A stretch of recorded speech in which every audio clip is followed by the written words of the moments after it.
Hello, everyone, and welcome to Knowing Real Estate with the Pozzi Group. My name is Alan Pozzi, and my co-host is Art Meister. Art, how you doing today? I'm doing great, Alan. How about you? Oh, I'm doing outstanding. It's a great market right now. I think we hit the busy time of the season, and I think we're both seeing that right now, aren't we? We are. We've been pretty busy. Absolutely. The market's great right now. For those of you who might be struggling, today we're going to give you some strategies on maybe how to generate some leads and very subtle ways to generate leads, and really not real hard ways to generate leads. Wouldn't you say so, Art? I'd say these are pretty simple. Pretty simple to implement, aren't they? But it's going to take work. It always takes work. This isn't an easy job. If it was easy, we wouldn't get paid as well as we do. That's correct. So what we're going to talk about today is generating leads through our sellers. Now, not everybody on this that's watching this podcast may not have a seller or may not have a listing. That's okay. There's plenty of listing agents that would love you to work and generate leads on their listings, and also work open houses. So we're going to focus on kind of one little area today about working open houses.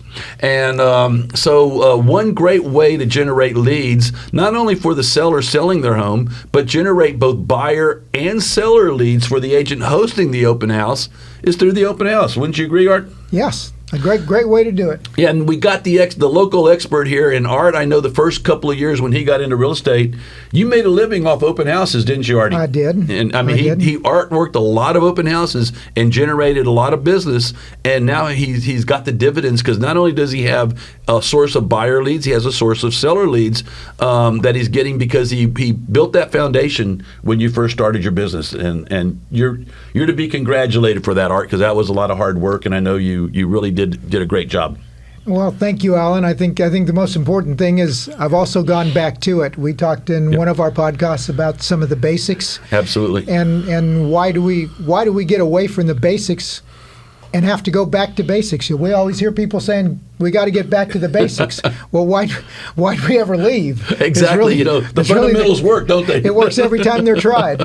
And so we're going to talk about a little bit about that today. And I know Art has a lot of great ideas on what he's done and what he's doing right now to keep his funnel full. And that's what it's all about. The more prospects you have, the more business you're going to do. So, Art, if you could share, maybe we're going to talk about some strategies about hosting open houses and preparing for open houses. So if you could share with everybody, first of all, how you prepare and some of the work you do, like, to prepare for the open house, invite the neighbors, things like that, advertising. Talk about some of the things you do to get people to come to your open house that you're hosting. Sure. Well, there's a lot going on, obviously. When you have a listing, the first thing I'd like to say is, back in the day when we could just do all the business we wanted to do, many of us didn't work open houses on our listings. We thought the way to get the weekends off was to get a listing and have somebody else do the open house. And I was that guy when I first started. I was the guy doing all the open houses for all the listing agents. And now I want to do my own open houses on my listings because that just generates more leads. I get a chance to become the neighborhood expert, because I'm in that neighborhood and there's people coming in and going out. And like you always say, Alan, sometimes those conversations in an open house go from one of being a buyer to one of being a seller if they've got a home to sell. A lot of time, well, and I guess getting back, kind of taking a step back here specifically, and I know a lot of times you've converted actually people that attend the open house to actually listings, but let's talk about some of your preparation. Like, I know something you do is not only do you invite the neighbors, but don't you invite the neighbors for like a pre-open house where they come in a day or two before to get a sneak preview? I'd certainly like to do that more often. Sometimes it's not feasible to do that, and I understand. Yeah. And I know you do too. But if you can get the neighbors are coming whether we invite them or not. That's exactly right. They're coming. They want to know what's going on in the neighborhood. And here's a chance to get the neighbors in there by themselves where they don't affect the buying and selling of real estate to the people who might want to move into the neighborhood, Absolutely. Buy the home or list a home. You've got them away from what may be the action. On the other hand, them coming in may be a great way to say, this is what we're going to be doing in the next year. they're gonna be putting their home on the market, and they want to see how you operate. Right. So if you're not doing the little things, and you talked about the preparation, one of the things is, do you have a listing book? And if you have a listing book, what's in it? Yep. Make sure you've got neighborhood data in there. If they have an HOA, what does it include, and where are the facilities at? So part of working an open house is taking the initiative to understand what really are the amenities of the neighborhood. You put it in MLS that they've got a park and a pool and a tennis court, and they may have jogging trails, but do you know where those are? Yep. Can you point somebody who comes to the open house down there so they can see it? Or do you just want them wandering around the neighborhood? Give them a little direction. If there's a clubhouse, see if you might be able to arrange a visit there. So there are a lot of ideas. Yep. But I think it starts, Alan, when they walk in, and even the neighbors. I would love to have that as a registration opportunity. We want to capture names and phone numbers from the neighbors just like we do the visitors of the open house. Absolutely. And, I think, you brought up a good point about getting to know the neighborhood and all that kind of stuff. So this is important, I think, for if you're the non-listing agent hosting the open house, you've got to do almost as much work, if not more work, than the listing agent in understanding the neighborhood amenities, what's going on in the community, where the nearest restaurants and grocery stores are, and things like that. Wouldn't you agree? Yes. And I'll say one other thing on top of that, Alan, is there have been cases where right there at an open house or a visit by the neighbors, they've been working with other agents, and they will ask or make a statement that says, boy, I sure wish we were working with you. You seem to know more about this than the agent we're working with. And that's the lead generation part of this, isn't it? It is that. And I've honestly had them get on the phone with their agent, fire them on the spot, and then send an email to document that conversation and hire me right there. Awesome. And so, I mean, that's the whole purpose, lead gen. But, I think you bring up another point, is these prospective clients, whether they're listing or buying, get to see you in action at the open house. That's it. So the more professional you are, the greater your chances of generating leads. Wouldn't you say? You can't just hand out paperwork. You can't just say hi and it's a 3-bedroom, 2-bath house. You got to be engaged, and I think that's something you do very well. Well, thank you, and it is. It's part of that, and again, we keep going back to the preparation. I don't want you to think that we're bypassing that. Yeah. So let's talk about the specifics on what I use. Yep.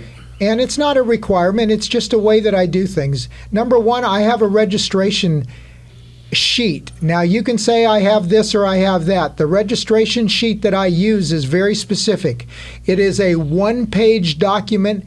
Every time somebody signs in, they sign in on the next page, because I take the page that has the information on and I'll tuck it away over in my folder or under my computer. Yep. I will tuck that away, and I take the opportunity to build rapport with the visitor. I take the opportunity to build that trust and confidence right there by saying, we understand the risk of personal information in today's situations all over. Yep. And so I'm going to start right here protecting your information. No one's going to see your phone number, email address, or your home address. So please don't be afraid to put those down. Yeah, and I think the good thing about having that one sheet is it's not just a roster. In other words, I'm not putting, my name, my email address, and my mobile phone number, and then the next person after me is putting their name, their email address, their mobile phone number. You're getting more data by having the individual sheet. You might be getting their direct mail address, their physical address, which now if they need to sell, where their house is. Where to follow up to them. Where to do direct mail campaigns. But you're getting more data by using that individual sheet. Absolutely. Every time. Every time. And I think that's so important. So let's kind of move a little bit forward here and talk about, you're at the open house. You've got everything set up. You've got signs in the front yards and flags and directional signs you put out the day before or a couple of days before. How do you greet when they walk in the open house? How do you greet them? How do you engage? Well, I use a 3-step process, Alan. Okay, what is it? And the first thing I do is welcome them to the neighborhood. So let's say you're working the Hills of Burney, for example. You walk in and say, "Welcome to the Hills of Bernie," and I usually shake their hand right there. I said, "My name's Meister," and I wait for them to answer, and they always introduce themselves. And I said, "Come on in, have a look around. I'll circle back to you if you have any initial questions. Be happy to answer them right now. But have a look around." Yep. And So you kind of back off just a little bit. Okay. Mm-hmm. And if I see them evaluating a portion of the home or talking about something, and obviously I'm listening, but I want to know if there are questions or concerns that they may have. Perhaps they've seen something. It's not uncommon to have a leak, God forbid, right in the middle of your open house. Yeah. You know, we've all had things. Or some type of problem or something, yeah. The air conditioner fails in the middle of summer when it's 118 degrees outside. That's not a good one, yeah. So you know, we do have our challenges from time to time, and how we handle that ends up dictating what happens from there. Yep. So being able to navigate through that particular instance and come up with a solution that makes sense, help get the problem solved, and maintain self-control rather than get all shook up is a real opportunity for you to establish more confidence in who you're talking to. And I think that greeting is, and you made some good points there. You're also, your marketing material, your listing book or your listing package, all that material is available to sellers, disclosure notices, things like that are important to buyers, but it shows that you've done all your homework and you're prepared for the open house. That's correct. And one of the big questions always, people don't like paying HOA fees. and we all understand that. But it tends to be a fact that neighborhoods with HOAs tend to command a little bit higher price, and the value of your home continues to rise, and it holds the value of your home. Yep. So the reason that happens is because there are hopefully people that care and neighbors that care. And if you understand that and can relay that message to the customers that walk in, then you do establish yourself as the neighborhood expert. Because keep in mind, there are two things we want to do. Yes, we want to sell the home where we have the open house. Absolutely. We want to sell that home. The other thing is we want to build our pipeline for future business. Absolutely. Be that through other listings, or if that's not the right home, have the opportunity to work with them as a buyer's agent. Absolutely. And that is such a great point. And again, it's the chance for these people to see in action. So professionalism is definitely the word of the day when you're hosting the open house. You've got to be professional. You got to be engaging. You've got to be somebody who's warming. Somebody who's friendly, wants to encourage interaction. You're not going to be cold and to cut off.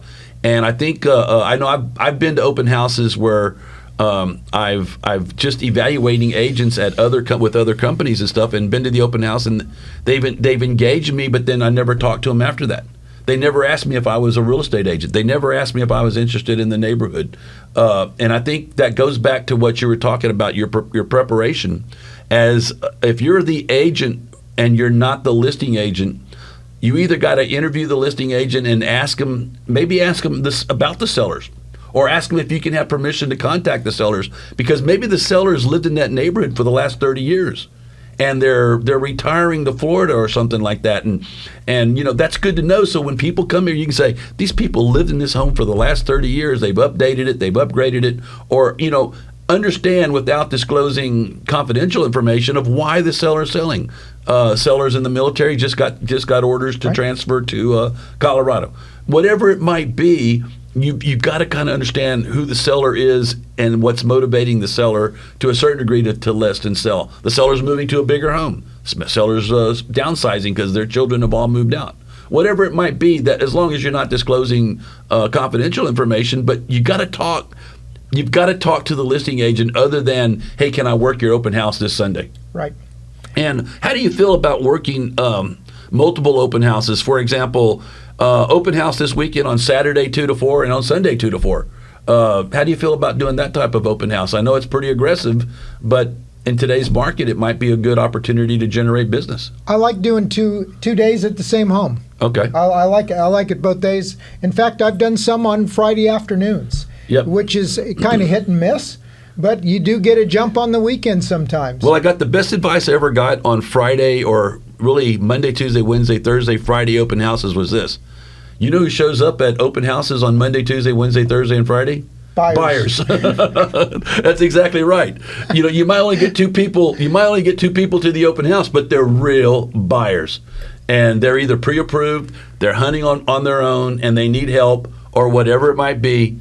And so, yeah, there's a lot of validity to hosting an open house on a Wednesday.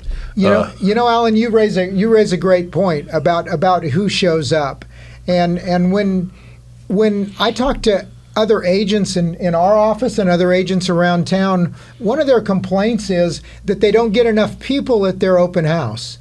And I never go back to, well, you didn't advertise. Well, did you do this? Did you do that? Did you do the other thing? I go back to setting expectations for, let's just say me. My goal when I do an open house is to get one lead that I can work. Yep. For every day I do an open house. If I'm going to invest 2 or 3 hours, I want to make sure I've got something worthwhile to take from that day at the open house. And that's a great point, Art, because we got to keep in mind that open houses, again, you mentioned it earlier, the primary purpose of open house is to sell the listing. Correct. The secondary purpose is to generate business for us. So even if the neighbor says, hey, I stopped by the open house, I was just curious, I would see what the home is worth and see what y'all are selling it for. I'm not really interested in buying or selling right now. We're happy with our home. But you know what? 5 years from now, they might need to sell. So what do we do with that information? We put it in our database. We drip them. We constantly contact them. And because one day they may need us, and they're going to remember you, whether you were the listing agent or not. This is the great thing about open houses. Right. They're going to associate you with that house, even if it wasn't your listing. And they're going to say, that guy, Art Meister, sold that home. Let's get him to list our home. And that's the beauty. Yeah, there's opportunity. But I talk to agents, Alan, and you have too. We talk to agents all the time who said, I got 20 people to my open house today, and they want the numbers of people. Yeah. That isn't and shouldn't be the objective. Quality versus quantity, right? Quality. Yep. Quality is the word of the day when you're working at an open house. And I don't want 4 or 5 people in the home at one time. Oh yeah, that's hard to manage. Very difficult to manage. That's hard to manage. And you can't spend the time. You run around trying to meet everybody, let's say, and you wind up with nothing. Yep. So slow and steady is far better than 5 people showing up all at one time. Absolutely. I totally agree with you. So walk us through, Art, what you do. You hosted an open house. You've gotten people to sign in. What do you do for follow-up? What do you do the next day? What do you do that afternoon? What do you do with the names you have on your roster of names? Well, one of the things I've done here recently is if I've got their phone number there, is I'll send them a text thanking them for showing up to the open house when they leave. They'll get a text from me as they go down the road. Okay, great. I appreciate the fact that we got a chance to meet, and I look forward to working with them in the future. I'll turn around on Monday or Sunday, depending on what my schedule is, and send them a thank you note. Yep. And I think that one-page registration, that's right, and being able to establish credibility allows me to get correct information like you said. Absolutely. And then I certainly send that out. Yep. And it's not uncommon to get a call back and saying, thank you. But yep. I send a thank you note with my business card in there. And I know to some of you, business cards may be a thing of the past, but they do serve a purpose. And slipping one of those in a thank you note is a really nice gesture. I hand write the thank you notes and yep. hand address them. Yep. So absolutely, that is so. That's great, because I think that's a brilliant idea and a brilliant strategy. And just to add a point to your business card point, they cost. I don't even know if business cards cost, but you get for about $50, you get 1,000 business cards. That's 1/2 of 1% or less per card. The cheapest advertising you can do. I believe so. And there's a lot of people that still keep business cards. They do. Yep. They may enter the data and throw the card away, but they enter the data. Yes. Yep. Yes. So, I just, even if I gave them a card or they picked up a card and some information at the open house, I don't take the chance of them not having my information when I send a thank you note. Awesome. So we're talking about sellers and we've talked about open houses, but there's a lot of ways to generate leads off our sellers. Direct mail campaigns, just listed, just sold postcards, stuff like that. How about, and this is an idea I saw implemented by an agent, and I thought it was one of the most brilliant ideas that he had, and he was a competitor. He had a going away party for his sellers. And the sellers had lived in the neighborhood for 25, 30 years or more. And he invited the neighbors to say, hey, say goodbye. Your sellers, these people are moving. Tomorrow's their last day in the home. They've lived here for 30 years. Many of you known them.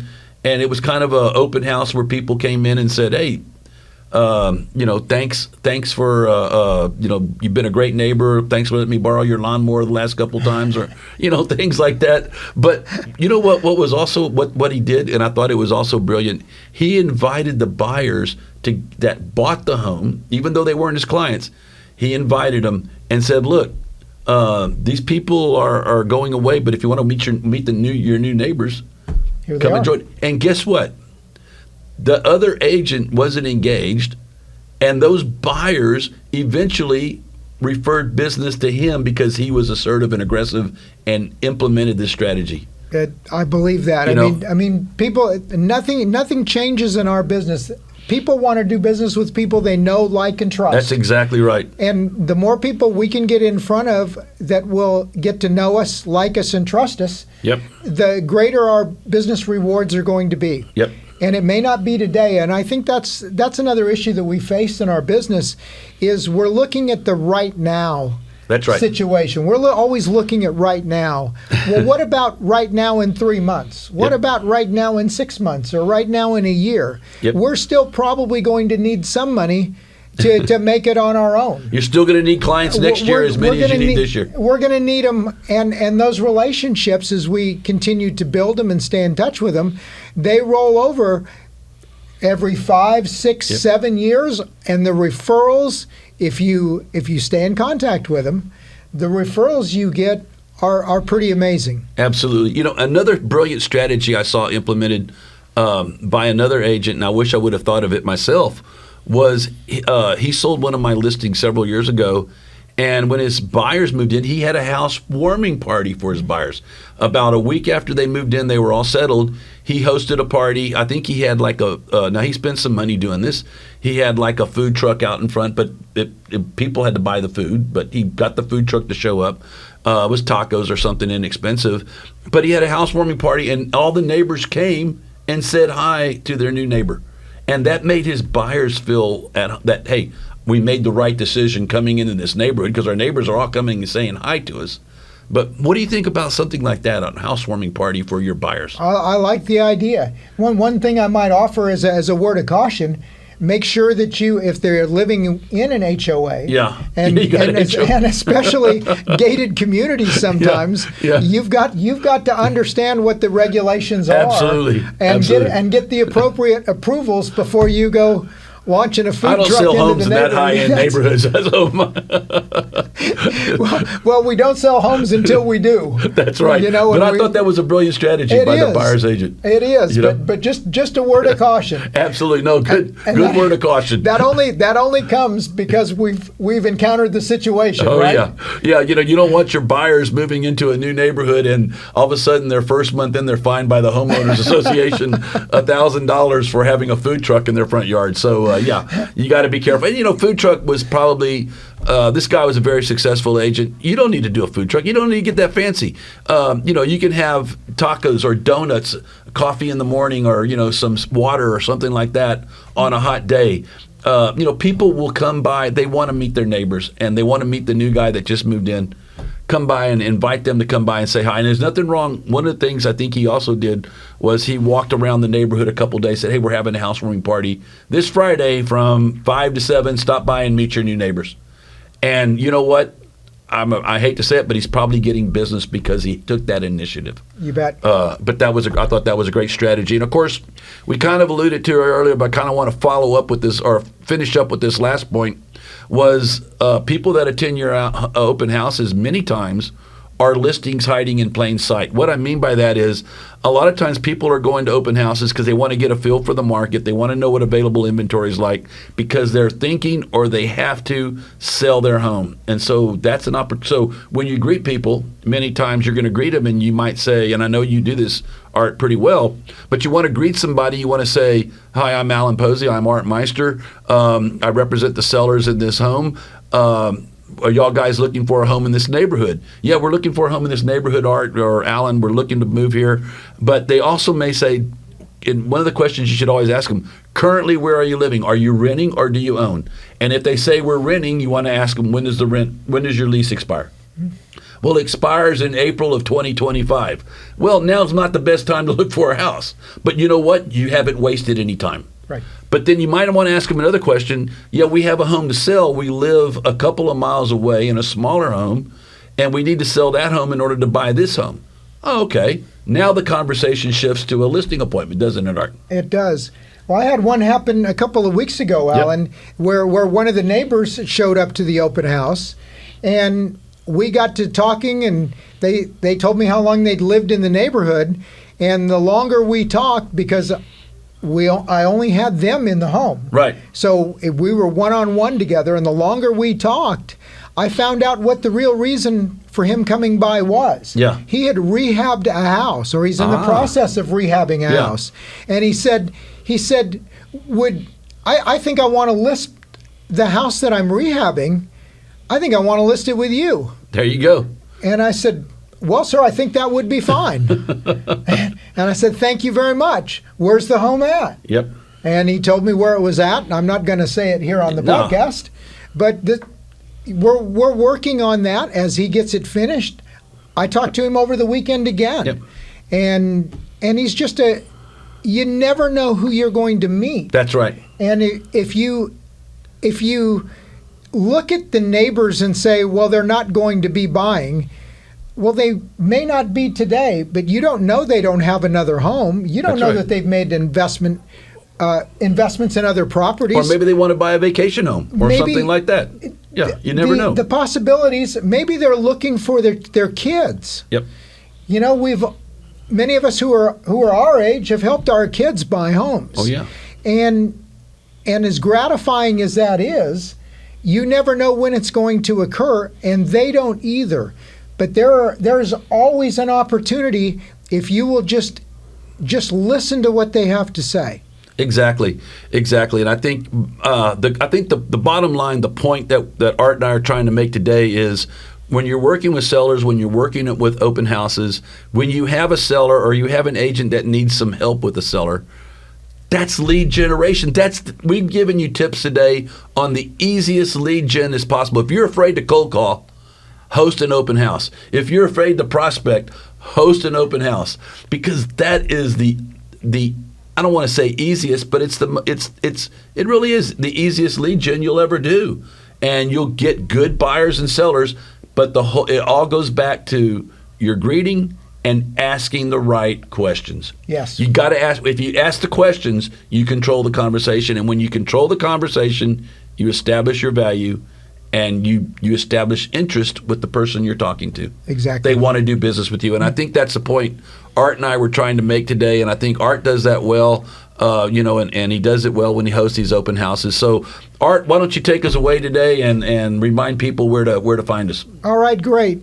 I want to thank you for watching this podcast today. Thank you. I want to remind you that who you work with matters. Absolutely. So please subscribe. Send us a text, send us an email, make a comment below, and we will see you on the other side. Who you work with matters. Thanks, everyone. We'll see you next time.